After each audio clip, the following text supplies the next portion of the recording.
1967 வந்த play time அப்படிங்கிற ஒரு காமெடி மூவி பற்றி பார்க்க போகிறோம். டைலாக் இருக்காது.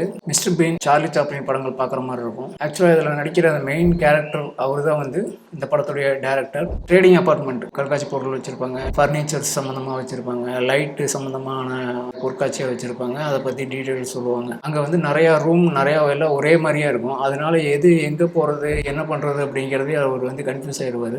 அவருக்கு அங்கே நடக்கிறது எல்லாமே வந்து புதுசாக இருக்கும். அவர் போய் ஒரு சேரில் உட்காருவார். அந்த சேர் பார்த்தீங்கன்னா புதுசு புதுசுன்னு ஒரு மாதிரி இருக்கும். அதை தொட்டு தொட்டு பார்ப்பாரு. அப்புறம் இன்னொருத்தர் வந்து பக்கத்தில் உட்காருவார். அவர் என்ன பண்ணுறாருன்றதை இவர் பார்த்துக்கிட்டே இருப்பார். ஒருத்தருக்காக வெயிட் பண்ணிட்டு இருப்பாரு. சடனாக இவர் காணாமல் போயிடுவார். இல்லைன்னா அவரு எங்கேயோ வேற பக்கம் போயிடுவார். பார்க்க வேடிக்கையாக இருக்கும். அவருக்கு அங்கே நடக்கிறது எல்லாமே அவருக்கு வேடிக்கையாக இருக்கும். இதுதான் ஃபர்ஸ்ட் ஹாஃப்ல ஃபுல்லாக போயிட்டு இருக்கும். இதில் மெயின் வந்து என்ன அப்படின்னா, செகண்ட் ஹாஃப்ல ஒரு ரெஸ்டாரண்ட்ல சீக்வன்ஸ் இருக்கும். இந்த ரெஸ்டாரண்ட்ல நடக்கிற சீக்வன்ஸ்லாம் வந்து ஒரு அல்டிமேட்டான சீக்வன்ஸ். ஃபோர் கிரவுண்ட் பேக்ரவுண்ட் இருக்குல்ல, ஃபோர் கிரவுண்டில் இருக்கிறவங்க ஒரு விஷயம் பண்ணிட்டு இருக்காங்க அப்படின்னா பேக்ரவுண்ட்லேயும் ஒரு விஷயம் போயிட்டு இருக்கும். அதுவும் காமெடியாக இருக்கும். அங்கே உள்ள சுற்றி உள்ள எல்லா கேரக்டருமே ஒரு வந்து காமெடியாக இருக்கும். ரெஸ்டாரண்ட்டு அப்போ தான் வந்து புதுசாக ஓப்பன் பண்ண போகிறாங்க.